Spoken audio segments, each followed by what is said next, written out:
to have effective carbon footprints. And I think, sir, no better person other than Dr. Swamy to be addressing these concerns. He has been at the helm of the policy making at the time of 1991.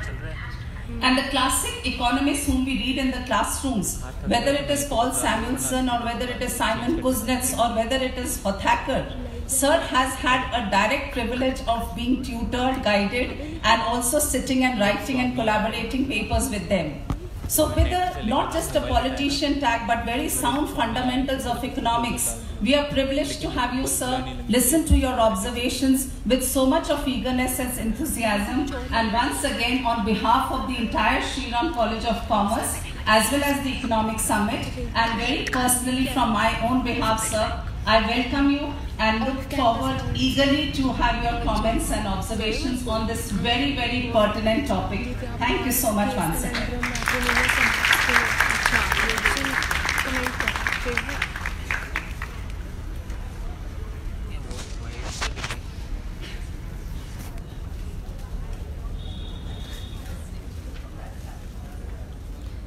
I now request Professor Simrat Kaur to give a small token of appreciation on behalf of the Economic Society to Dr. Subramanian Swamy. Dr. Swamy, we are delighted to have you amidst us in the inaugural session of the Shri Economic Summit 2019. We thank our gift partners Faber-Castell, Juggernaut and Petal for the elegant tokens of appreciation we could gift our guests with.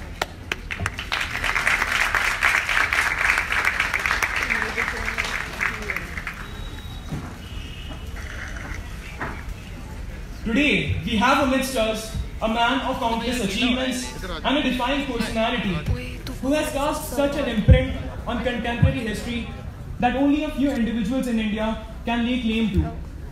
Having started off at our very own University of Delhi, earning a Bachelor of Honours degree in Mathematics from Hindu College, he went on to secure a PhD in Economics from Harvard.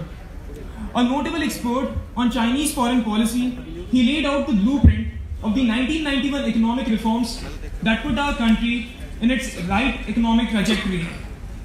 Currently serving as a nominated member of the Rajya Sabha, he has held various cabinet positions during his political career. To add to this, he has authored innumerable books, journals and research papers. Not one to let go a fight, this man keeps taking up challenges, ultimately proving himself to be better than the challenge.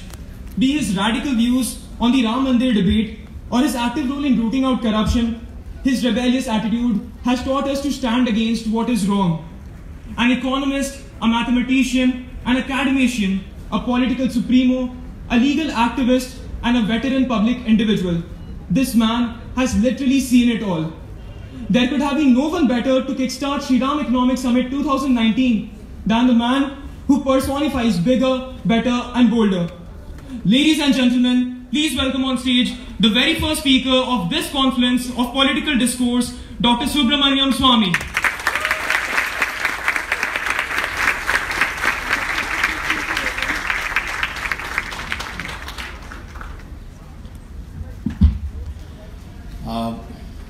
Principal Professor Kaur, Professor Economics, Professor Jha, and students and faculty. First of all, don't be intimidated by these police. This is really to protect you from me, not the other way around. I thank you for this opportunity to speak about reforms, because we are at a turning point today where if we plan well and reform well, we would become the principal challenger to the United States of America in another 20 years. As of today, based on an accurate estimation of the GDP, we stand third in the world after the United States and China. We were on par with China in 1990. But then China adopted economic reforms from 1980, And then it sped ahead. And so China is ahead of us because they started economic reforms much earlier than us. That is by 10 years.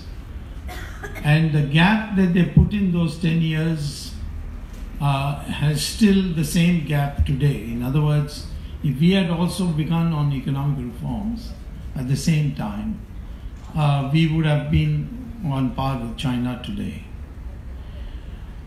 Both China and India adopted the Soviet economic model in 1950, and both performed miserably at 3.5% per year. The Soviet model application to India was one of the biggest disasters that post-India had to face, because it was totally unsuited for Indian conditions. It was probably unsuited for the Soviet Union also, because for many years people told me, and communist leaders like Namboodiripad used to rub it in, saying there's no inflation in Soviet Union, there's no unemployment in Soviet Union, there is no poverty in Soviet Union, and finally there was no Soviet Union also. Now there's only Russia. Soviet Union has broken up into 16 countries. The Soviet model was to extract resources from agriculture and finance industrialization. But the British had bled Indian agriculture to such an extent that there was nothing to extract. In fact, our first economic model, our first plan should have been to focus on agriculture. And we never did. We have never done justice to agriculture. And so I'll speak to you today about what would be different that we would do from 1991. So in answer to your question, does India need another round of reforms akin to the 1991 reforms? The answer would be in two parts. Yes, we do need another round of reforms, but not akin to the 1991 reforms. The 1991 reforms came because of a crisis we had in foreign exchange in 1990. And Mr. Chandrasekhar was Prime Minister, I was his senior most minister. And we were facing a terrible foreign exchange crunch because there were no reserves. And what had happened is Rajiv Gandhi in 1985 had liberalized imports provided. Industrialists paid for it, whatever they wanted to import, by raising loans in the abroad. But he didn't specify that you have to raise long-term loans. So all the industrialists who went, berserk in getting imports, because for years and years of the Soviet model period, the imports they could not get without licenses and quotas. And so they all went for the easy option of getting short-term loans, which became due in 5 years. And they invested in buying equipment which was long gestation period. As a consequence, in 1990, we were faced with a crisis, and we were about to default when Mr. Chandrasekhar formed the government, new government after V.P. Singh.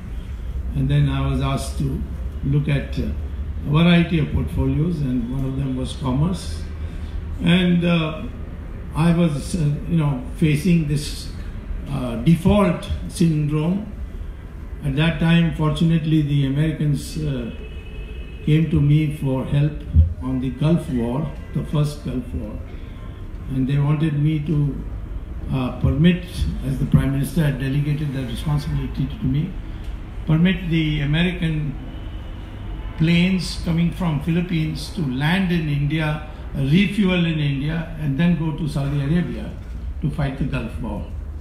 That would have meant a major change in policy. But I, having been brought up in America for years and years, I knew American psychology. So when they came to me and asked me whether I would agree, I said, what would I get for it? They said, 3 times the landing cost you charge commercial airliners. I said, that's peanuts, I will not do it. So he said, how much do you want? I said, $2 billion. They said, what? From where? I said, from the IMF. He said, what we got to do with the IMF? I said, you have got 87% of the voting power in IMF. IMF is not one country, one vote. So how much money you give? So America, Japan and all these pro-American countries together was 87% of the vote. You can give it. No conditions, I said. They said, we'll have to have a special resolution for that. So I said, that also you can do. If you want to land your planes in India, otherwise you're going to land them in Pakistan. The Americans said we should never have educated you in America. And they gave me the $2 billion without condition. And we overcame the crisis and the difference. But then at that time we began examining, can we continue with this Soviet model anymore? Because nowhere in the world we were growing at 3.5% per year. And the Delhi school economics people used to call it the Hindu rate of growth. It was the communist rate of growth, not the Hindu rate of growth. But they are also finding some way to disparage the Hindus and said the Hindu rate of growth. But whatever it is, was 3.5 was too little. It had to go up. But then the Chandrasekhar government fell. Elections brought Narasimha Rao, who wanted me to join him as a minister. So I said, no conditions. He said, yes, there's one condition, you have to join the Congress party. I said, that I cannot do. He said, why? He said, Congress party is a family property and you are just a tenant. Don't know when they will turn you out. So he made me chairman of the committee to deal with GATT and WTO with cabinet rank, so I could attend cabinet meetings. And that's how Manmohan Singh was an old friend of mine from Delhi school. He was the finance minister, and my former commerce secretary, Montek Singh, was my now finance secretary. Manmohan Singh, finance minister, he finance secretary, myself. We worked out a plan. Mine was already done during the time I was commerce minister. And there was an overnight change because India was hungering for it. All that Narasimha Rao did was with courage. He dismissed in one blow quotas, licenses. Everybody said there will be a collapse of the economy, there will be chaos. Nothing of the kind happened. There's a huge sentiment that went across industry, and people began investing, people began saving, the stock market started booming, and our growth rate increased year by year. From, at that time it had come down to in fact 1%. From 1%, well of course the trend rate was 3.5%, it went all the way to 8% in 5 years. And yet Narasimha Rao lost the elections. The Congress party's strength became half of what it was. Now most people can't comprehend that these reforms were so wonderful, praised all over the world, but the Indian public voted him out. So there I would say is the lesson on how to design a reform. You have to design the reform keeping in mind that you are a democracy. And the main problem in the reforms was, that I analyzed, was that the people who are losing their rental income, that is, I use the word rental in the sense, if you had a license system, they used influence to get the license, then sold it in the black market. That difference of income is called the rental income. Quotas the same way. Every industrialist had touts who went to the ministries, got the thing done, and collected some money. So the abolition of quotas and licenses, although pleased our industrial community very well, but the fact is that there was a very large number of touts who suddenly had lost everything. And because of their influence, they were all because they wanted influence, they had in fact become members of the Congress party. And they began then opposing Narasimha Rao, saying he's favoring the capitalists and so on.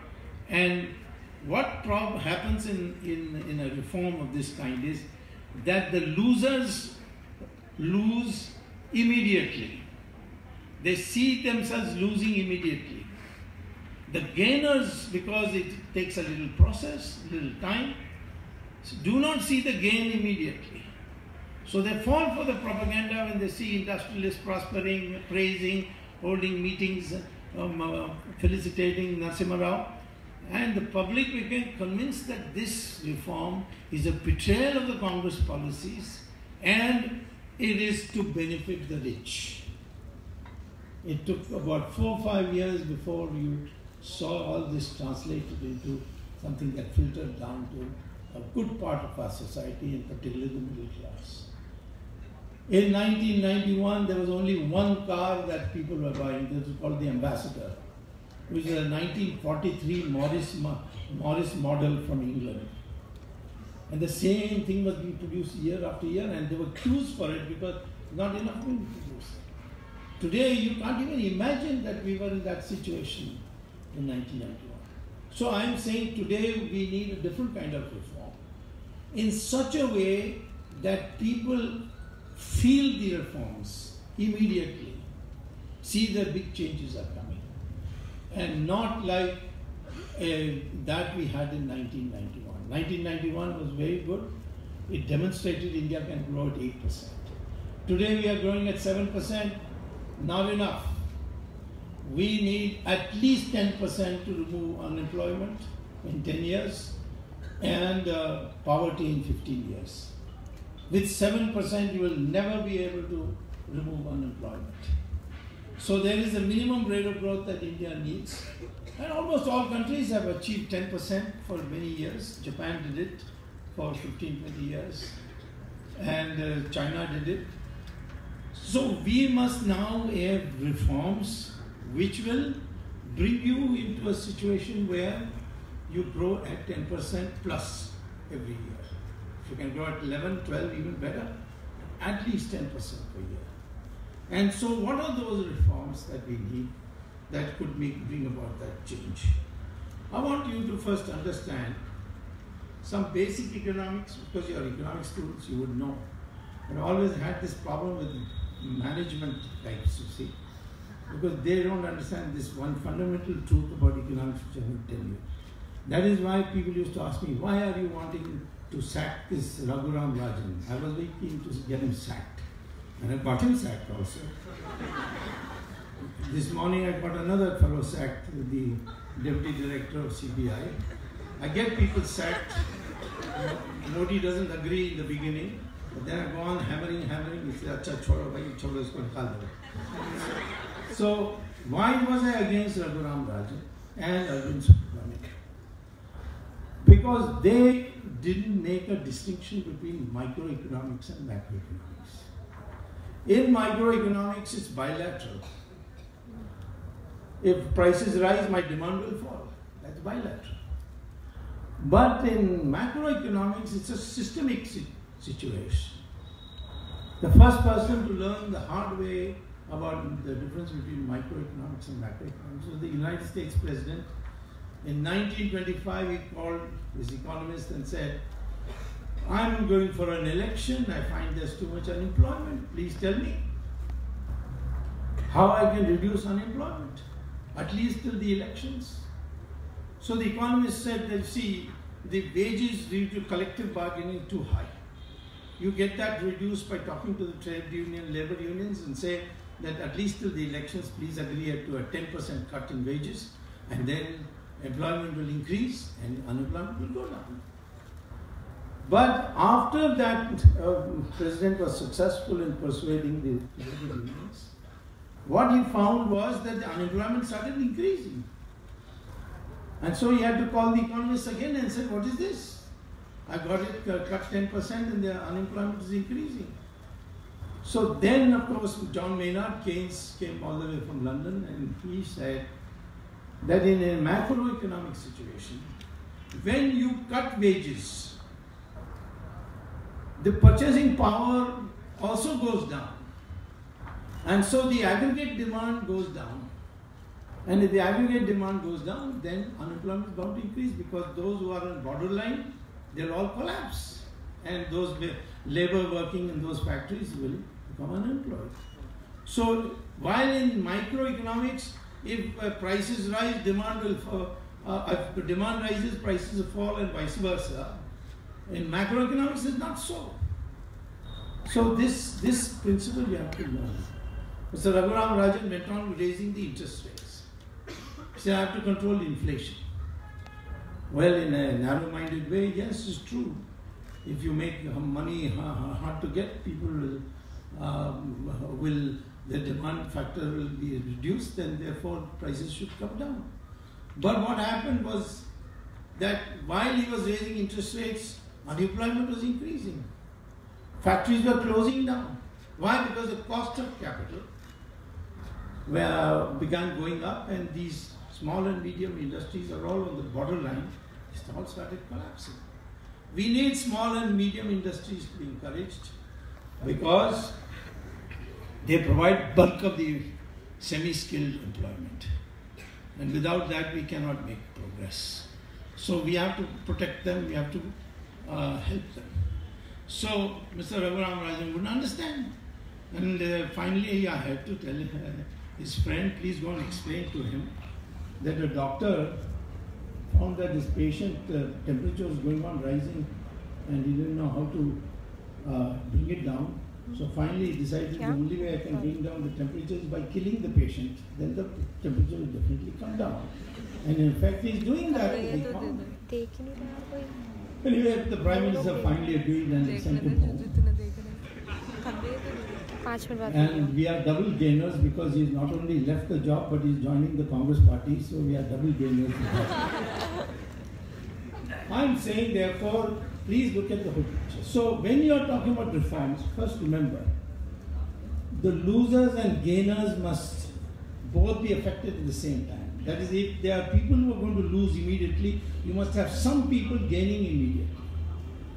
And so your design of the reform is extremely important. Otherwise, you will be discredited and will lose the elections. In fact, in our country, because of not paying attention to this, Chandrababu Naidu lost the elections, S.M. Krishna lost the, all reformers lost the elections.